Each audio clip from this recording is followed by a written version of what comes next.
I hate when that happens. My lips are moving, but nothing's coming out. This is Dr. Annette Feravich. We are here in the Bookless classroom. And I started to say that this is one of my favorite classrooms because I'm always discovering something new. And so my last classroom ran a little long, so that's why it took me a minute to get here. And I had to put some coffee on because I hadn't had my coffee yet. And I got some OJ. And was looking more through these books here about what I wanted to talk to you about and what I wanted to read. So, we're finishing up today the story of the Declaration of Independence, and that's all we're going to do today. So we're probably going to cut this class a little short, as, it's nice sometimes. I was debating on the story of the Pilgrims. Remember, we're hanging here for a minute. Before we get right into George Washington and start doing the presidents a little bit, we're hanging here for some background about what it took to start this wonderful, United States of America, this wonderful experiment that I keep calling an experiment because it still is an experiment. And I'm wondering why some people have knowledge of information. And this is the whole thing about the United States of America and the rights that we're talking about and where these rights came from and the type of, perseverance it took for individuals to get our rights. It just came to my attention that somebody has got information that they only could have gotten inside this house, which is very personal information that occurred with me all by myself. So nobody else was in here. Nobody else knew about it or heard about it. And it appears to me to be putting that kind of information that's available and the connections that people can make with me and my family puts us in grave danger. And this has to do with the information that is being gathered on a regular basis without any kind of law, right? It's like the Wild West on the internet is what's going on. And what did it take for these people to write these laws that we have, starting with the Declaration of Independence, because that's when we declared our independence from England, of course, right? But maybe not, of course, for some people, which is perfectly fine. And we could not begin governing ourselves or even claim to govern ourselves unless we were an independent nation, right? So that's what we're talking about with the Declaration of Independence. But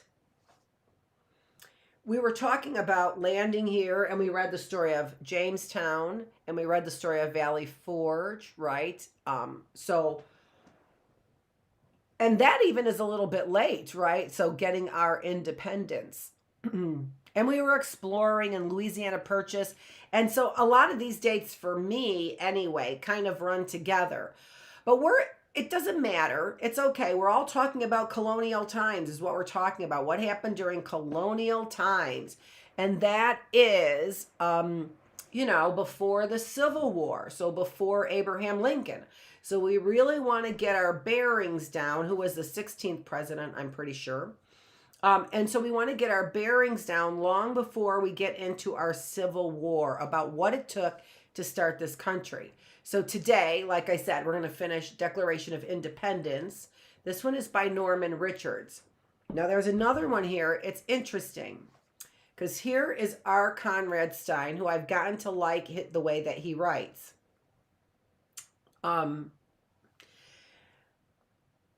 But now I'm seeing another book here, which is the story of the Mayflower Compact, which I kept referring to with you, and the Pilgrims. And I was going to read the Pilgrims one because we hadn't had a story on religion. But in some ways, all these stories have got some religious base to it, not just a country based or a national kind of feeling to it, a nation, right? Building a nation kind of feeling, but a religious base. And we really haven't gone into that very much. But then I started looking at the story of the Mayflower Compact and wondering about how the Dutch had to go, what the Dutch had to do with this, and it had everything to do with the separatist movement. right? Now, it's in my encyclopedia, they separated the Pilgrims from the Puritans. So I'm going to find out a little bit more about these, but it looks like we're going to be reading the Mayflower Compact because this actually comes at it this time from a historical perspective and talks about the religious movement here of the Puritans and the Pilgrims. So I got to get this separated, the Puritans and the Pilgrims separated in my mind, and then which books. But I think that we're going to go next to the Mayflower Compact is what I think we're going to do. And then we got to talk about the Capitol building. So we're going to talk about how we made the Capitol building and likely the Statue of Liberty as well, because I started reading that and that was so phenomenal. How we put these things that we just take for granted, right? Obviously, we take the Capitol building for granted because a bunch of animals were climbing all over it on January 6th, right? A couple of years ago. So we just took full advantage of what people worked, right, and sweated over and sweat over was the building of this Capitol. And I haven't gone through it. I looked at it briefly at what hard work it was, and I compared this with the White House, and I thought Capitol building, because that's the one you were all over on January 6th. So that's the one we're going to read. So that kind of lays out just a little bit of what we're going to be talking about in the future, because I always like to give you a hook. But more than that, it wasn't really just for a hook. It was because that's really what I was doing right before I came on here, was looking at that. And, last night and preparing for today was looking at those books and just looking at that Mayflower right before I came on here.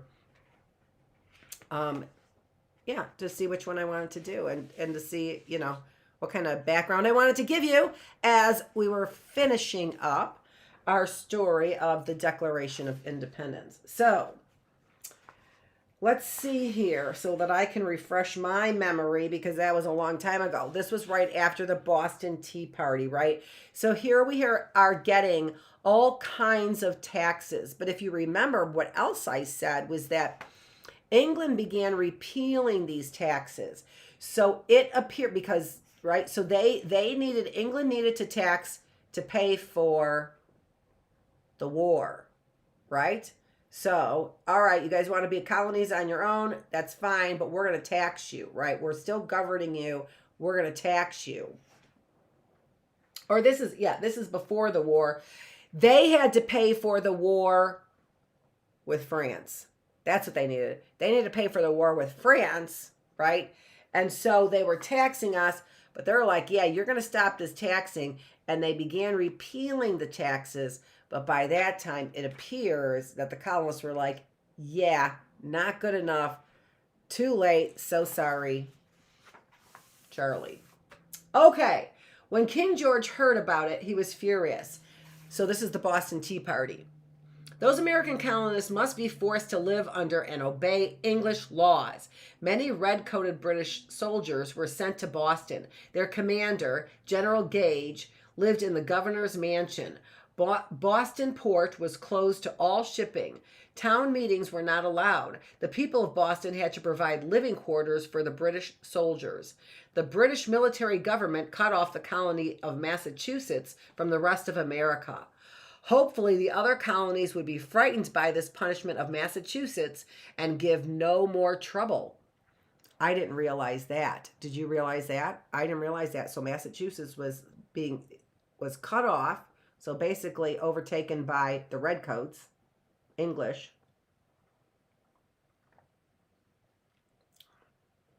The British. And they called them the British Redcoats, right?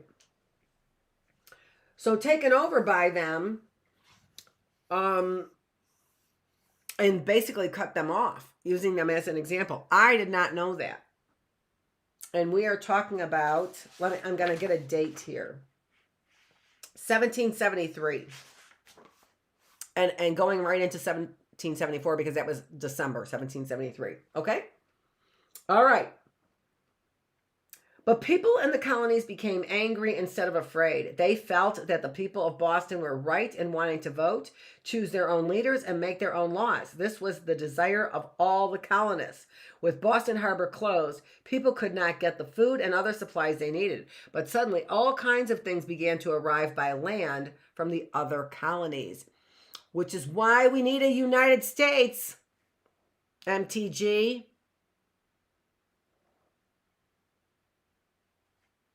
General Gage, the commander of the British soldiers, took over Massachusetts. General Gage. Interesting.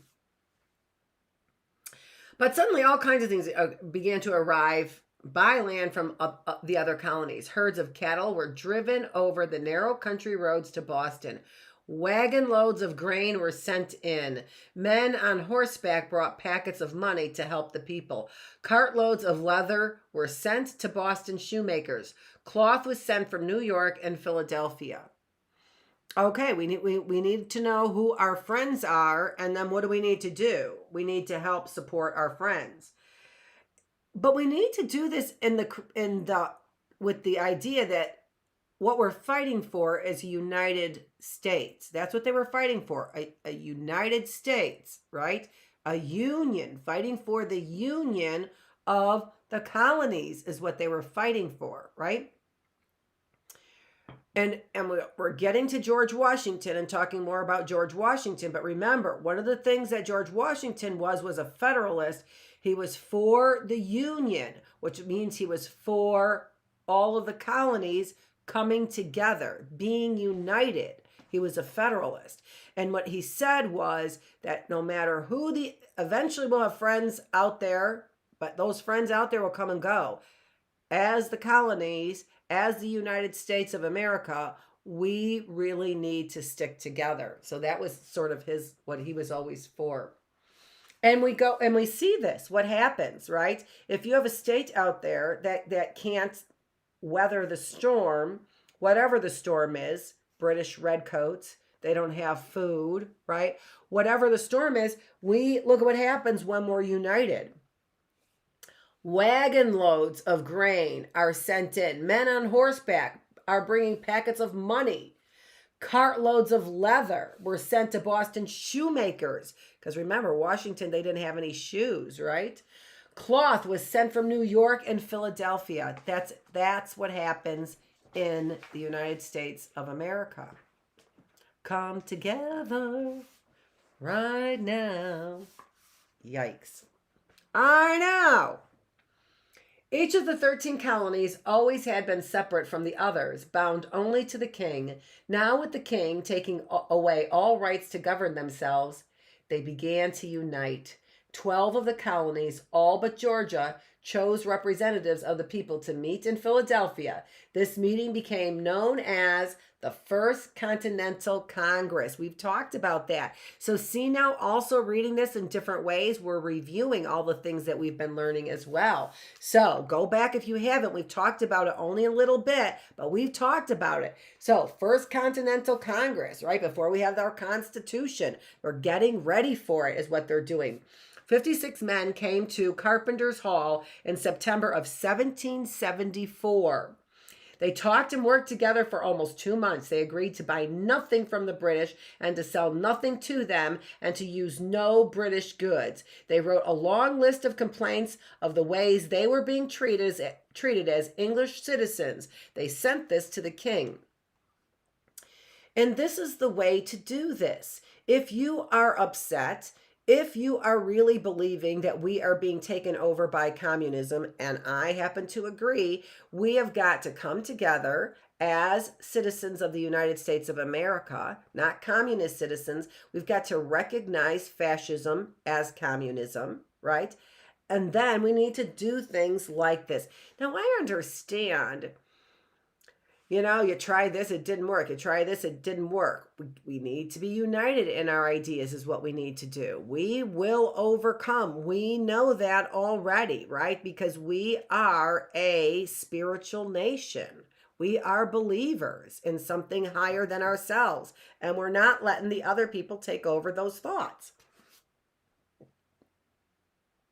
whoever they may be. Before they went home, they agreed that if the king paid no attention to their rights, if he did nothing to set things straight, they would meet again on May 10th, 1775. So we know, Declaration of Independence, July 4th, 1776, that's what we celebrate on July 4th, our independence, right? So coming up, there was no answer from the king, and the struggle to resist him became an open fight. Colonial leaders in Boston, such as John Hancock, Samuel Adams, and John Adams, urged the people to drive the British out. These men were called patriots. They believed so strongly in the right of free men to form their own government that they were willing to fight for it if necessary, right? So we see today we have groups that are called patriots who are all over our Capitol building as well. We have to learn what a real patriot is, right? And these are great examples of real patriots. Real patriots, not wearing pretend, uniforms or ones that they borrowed from their uncles. They're wearing real uniforms.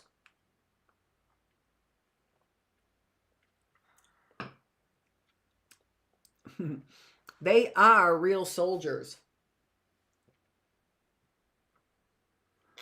They were storing guns and ammunition outside the city of Boston. Farmers were ready to pick up their guns and fight the king's troops on a minute's notice. They were called Minutemen. Early in the morning on April 19, 1775, British General Gage sent soldiers marching out from Boston to the village of Concord. He knew that the Patriots had stored some ammunition there. He wanted to seize it. 2 horsemen, so remember, General Gage is from Britain. He's part of the Redcoats, right? He knew the Patriots had stored ammunition there. He wanted to seize it. That means he wanted to take their ammunition. Seize means to take their ammunition. So the Minutemen's ammunition, General Gage set out to take. 2 horsemen, Paul Revere and William Dawes, rode toward Concord, warning the Minutemen that the British were coming. And that's what Paul Revere is known for. Riding his horse saying, the British are coming, the British are coming. Let me show you something else for a second.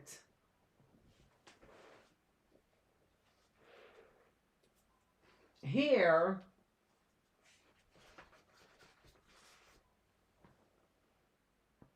Lexington and Concord. So see, we don't read every single one of the books, but we want to make sure that so there's a whole story over here about what happened there with the seizing of the ammunition, right?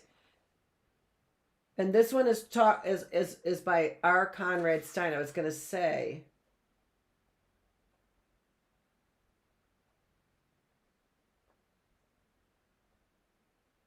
yeah, really interesting. So it goes into detail on that story. So we're just touching on it. But here's another book. We likely won't read this. Now I know a little bit more about it, right? Okay. But if you're interested, and we still might read it, who even knows? You can find those books online if you're interested. When the red-coated soldiers reached the town of Lexington on the road to Concord, they met a small group of Minutemen with muskets because Paul Revere warned them, right? The British are coming. The British are coming. Remember when they say the red-coated soldiers, we know that those are the British, right? So we have to keep them straight in our own minds. Who are we talking about? And the Minutemen are the Patriots is what they are, right? So they are United States.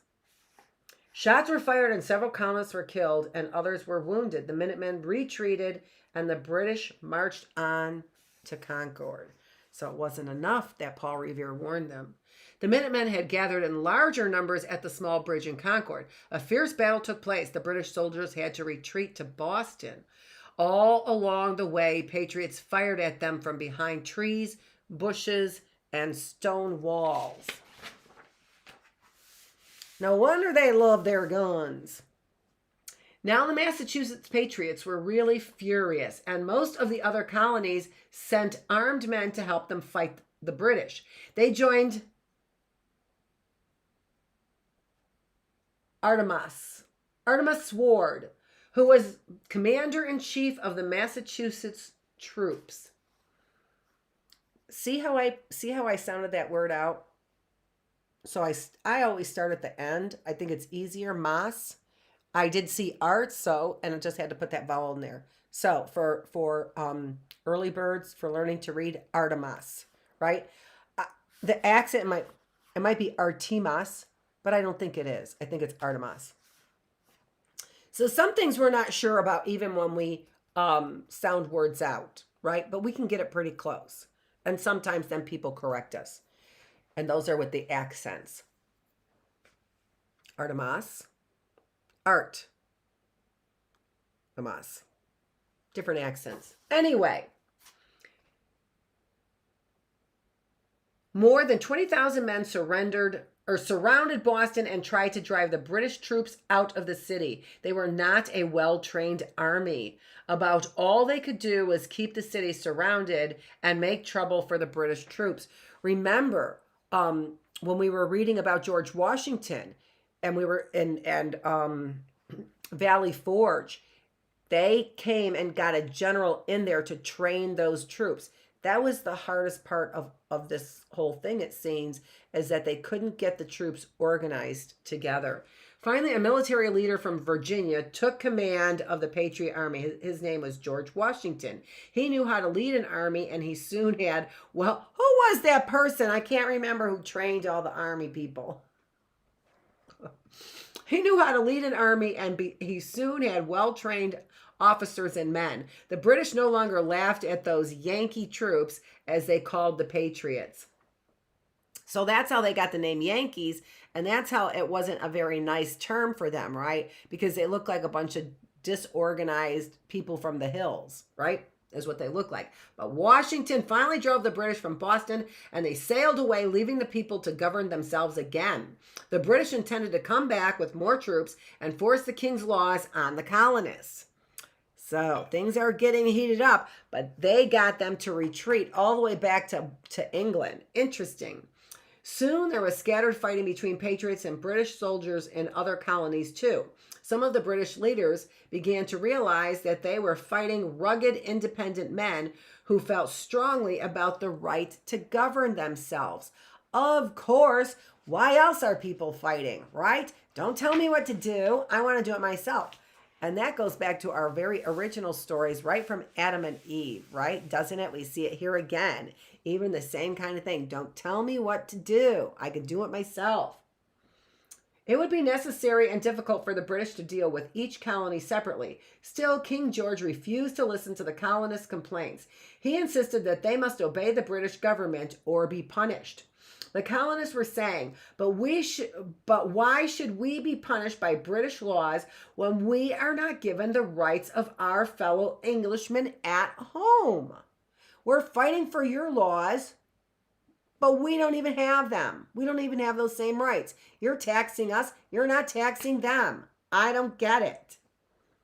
You got to explain it to me. In the meantime, the Second Continental Congress had been meeting day after day in the Pennsylvania State House in Philadelphia. This beautiful old meeting hall is now called Independence Hall, and it still stands in that city today. I've never seen it. I would like to go. See, so deep dives. Ask your parents to take you on a trip to see Independence Hall in Philadelphia, Pennsylvania. Oh, I think that would be a treat, don't you? These men were serious leaders from the colonies. They felt strongly about freedom. They had hoped that vigorous protest and the fighting would make the king understand that he would have to change his mind and let the colonists continue to govern themselves within the British Empire. So we'll still be part of the British Empire. Just let us have our own representatives here, not listen to your laws. That's all that they were asking.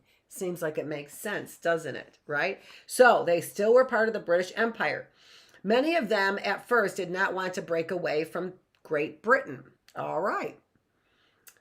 The three Massachusetts Patriot leaders, John Hancock, Samuel Adams, and John Adams, represented their state. They argued that a war was necessary to free the colonies from Britain.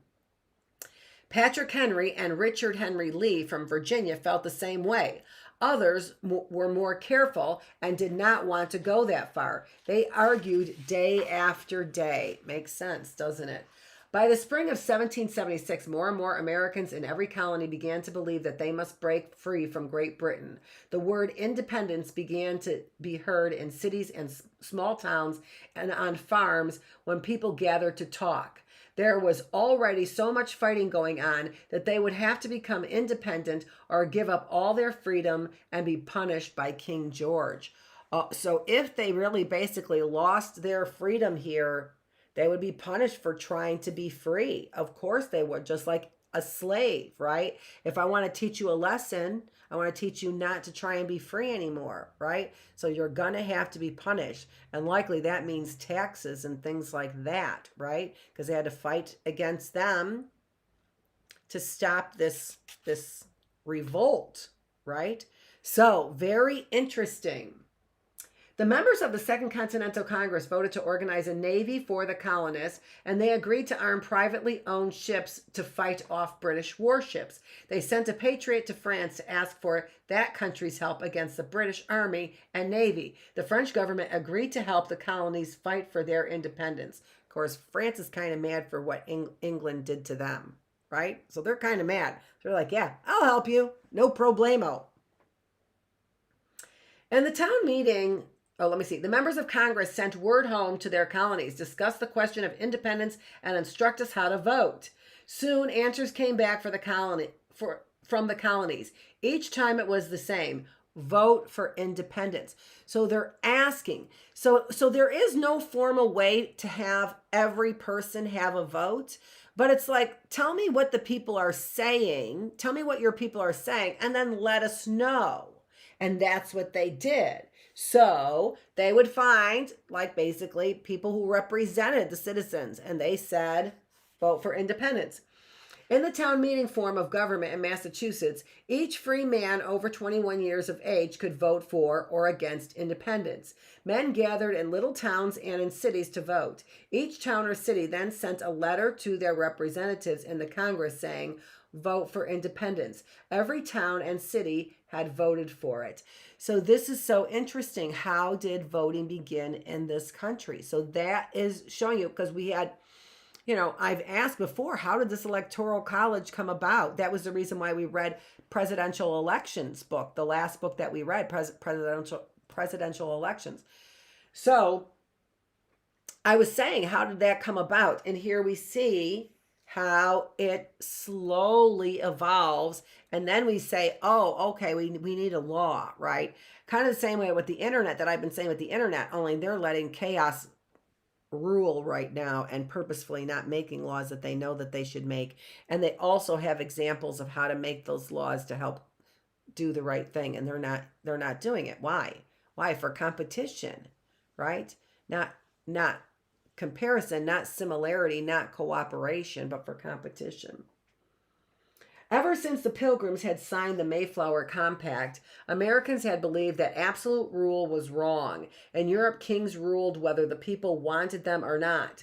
Kings believed that it was their divine right to rule. So this is a really important paragraph right here. So I'm going to read it again. Ever since the Pilgrims had signed the Mayflower Compact.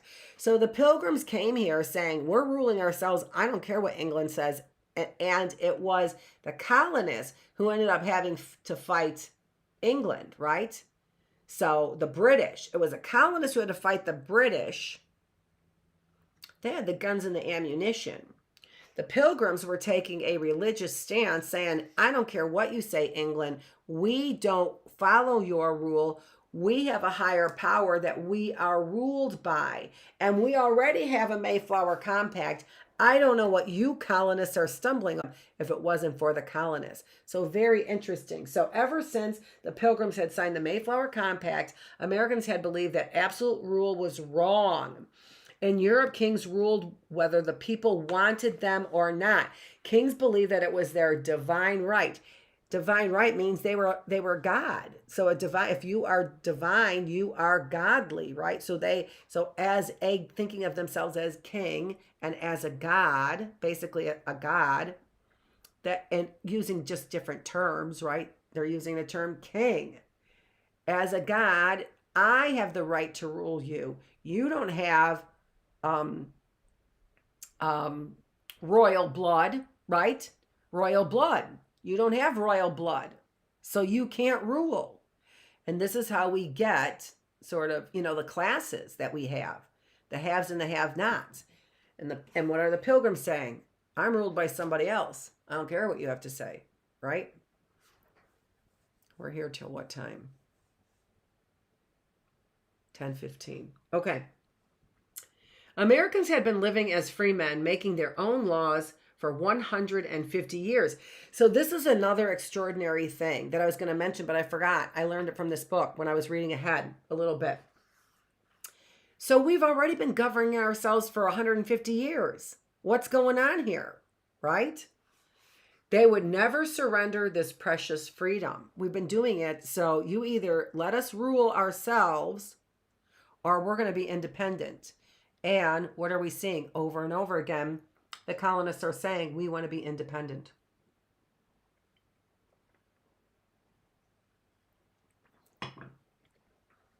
Okay. Richard Henry Lee of Virginia said in the Continental Congress, these united colonies are and of right ought to be free and independent states. The members of the Continental Congress saw now that it was their duty to follow the people's wishes and declare the American colonies independent. They wanted officially to tell the world about the new union of the 13 United States of America. They also wanted to tell the world why they were breaking away from Great Britain. 5 men were chosen to work on the document: John Adams, Thomas Jefferson, Benjamin Franklin, Robert Livingston, and Roger Sherman. So we know a lot about the first 3, or something about John Adams. Probably not a lot about John Adams. We know a lot more about Thomas Jefferson, or at least familiar with the name. More about Benjamin Franklin, but not much about Robert Livingston or Roger Sherman. So I'm going to be interested to look up those names and find out a little bit more about those names. I've seen a few other names which are kind of interesting too. They chose young Thomas Jefferson from Virginia to write this official declaration. He was a smart man and he could express ideas clearly. And they wanted this declaration understood by everybody. And this is interesting too, right? When you want to basically, like if you bought a house, right, and some property and built a house, and it was your own house that you built, you would want everyone to know about it, wouldn't you? It's so interesting. They want everyone to know about what they are doing. They're not hiding what they're doing at all. They are breaking laws, right? They're breaking laws, English laws, British laws, and they're not hiding it, are they? Because they're proud of what they're doing. They think that this is justice, that they have a right to do this. It would be justice. When we are doing something wrong, we hide it. It's in secret. We don't tell anybody about it. But even if we are breaking the law, if we are doing it because it's the right thing to do, we're willing to tell everybody, right? We might have to suffer consequences, right? There were great consequences that these colonists had to suffer for breaking the law, right? But they knew it was the right thing to do. So interesting how people fight for the right thing to do over and over and over again. That's the great experiment, folks. That's the great experiment. Let's move a little closer here so we can see that picture a little better without knocking this off the table. Okay. Thomas Jefferson worked for 2 weeks writing the Declaration. He stood at a desk in the second floor parlor of a house belonging to a Philadelphia bricklayer whom he knew. He wrote on large paper with a quill, a feather, dipped in ink. So a feather, just literally a feather dipped in ink. That's how they started writing, right? If you've ever tried that, oh my gosh, and I have. That is impossible. You get like one stroke and then dip it again, and like one stroke and dip it again, and one stroke and dip it again. I can't even imagine that they could have even read it. But how interesting. He would study the sentences he had written the day before. If he didn't like them, he would cross them out and write them again. That's a great way to edit, right? Leave a night in between, then go back and reread it again. Jefferson, with 4 other men, was to present the Declaration to the members of the Congress. When he had finished writing the Declaration, he showed it to John Adams, Benjamin Franklin, and the other members of the committee, and they made a few changes. I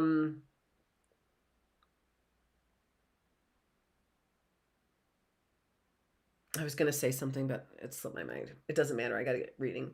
The Declaration of Independence has 2 main parts. The first part explains the beliefs of Americans about democracy. It tells that men have certain rights that can't be taken away from them.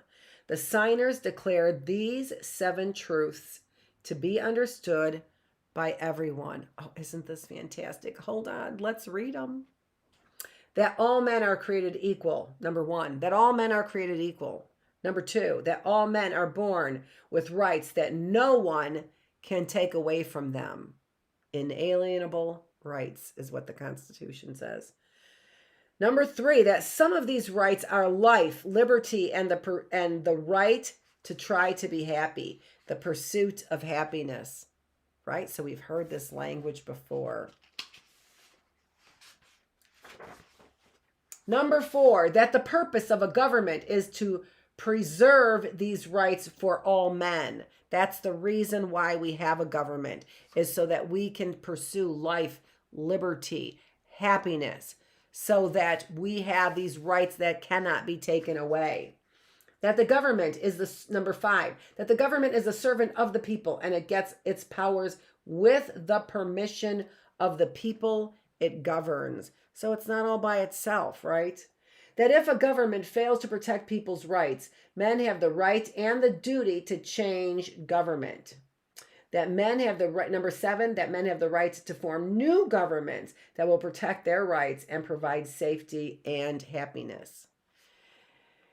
Interesting, isn't it? How interesting. Okay.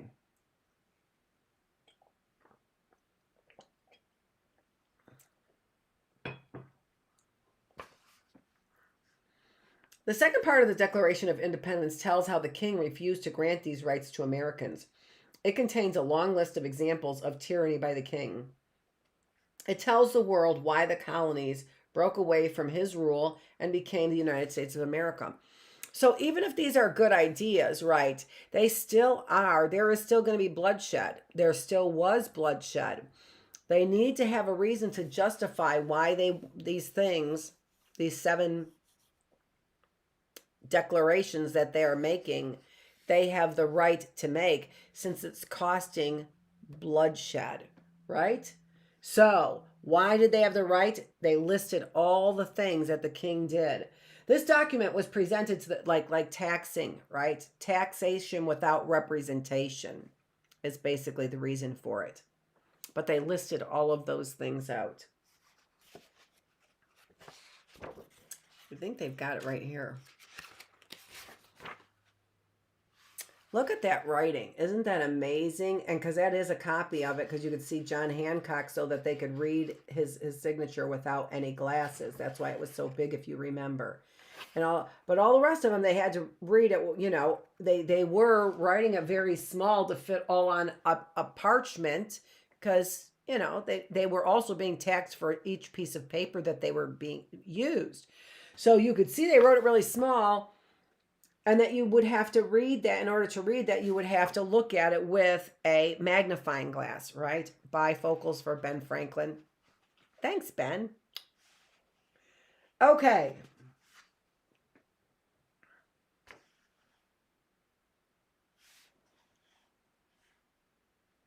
This document was presented to the members. Here, I'm going to read it like this now, just because no pictures. This document was presented to the members of the Congress. They debated about it for almost 3 days. It was approved on when? July 4th, 1776. Flag. Here, other hand. Flag waving in the wind. Woo. although the New York delegates did not accept it until 11 days later. New York, you're so finicky. When the Declaration was read aloud from the yard of Independence Hall on July 8th, the crowds of people went wild. They cheered and set off gunpowder explosions, like the Old West, right? Or the Middle East. Soldiers marched. I don't know if it's that way anymore. We've got so many soldiers there. How could it be? Soldiers marched in a parade and people sang. High in the tower of Independence Hall, the great iron bell tolled so that the whole city could hear. It came to be known as what?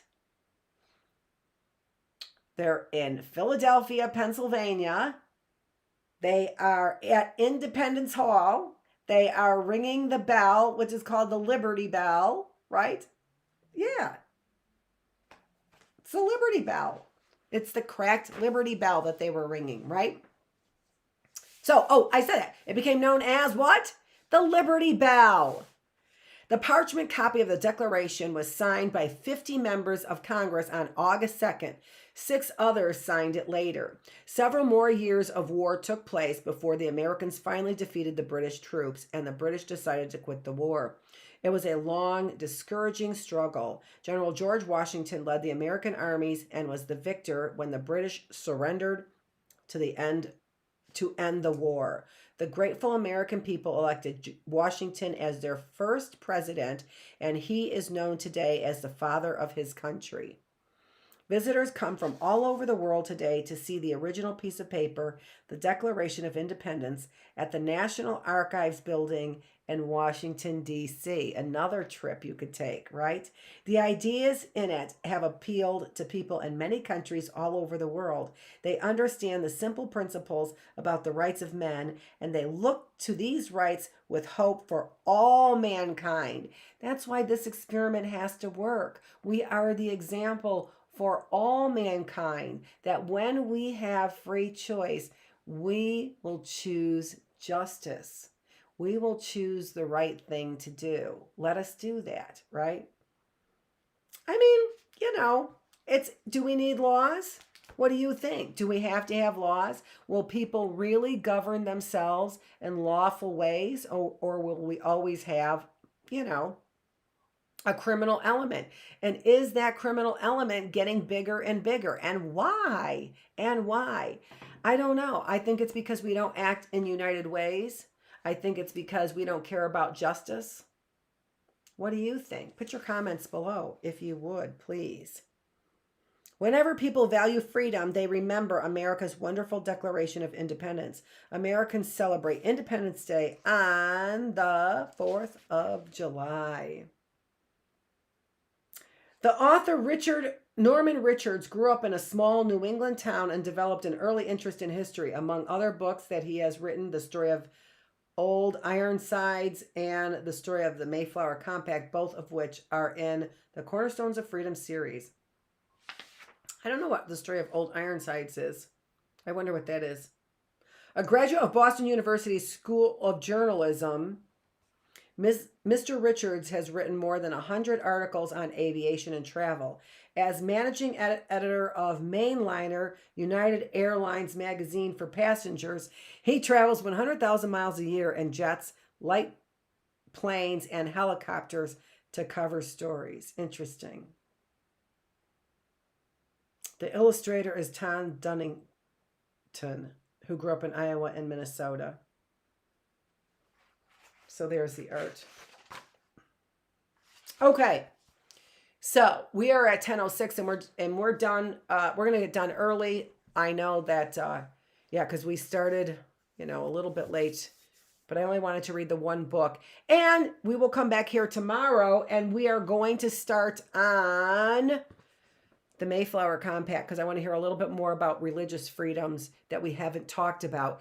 And it brings in the Dutch. And that's what I also wanted to hear a little bit more about. So we are all set for today. This is Dr. Annette Feravich. I am the teacher, and this is the classroom. Specifically, this is the Bookless classroom. And I will see you tomorrow right here. Get a piece of paper if you want to write some of these things down to remember. This is the way learning is supposed to occur. Learning is supposed to occur at your own pace, your own will, your own desire, right? It's not supposed to occur because of grades. It's supposed to occur because of your own desire. But you also need to motivate the desire to learn lots of things, not just what you want to learn. Okay. All right. That's why I'm a teacher, here to teach you about that. All right. I will see you tomorrow at the same time. Thanks.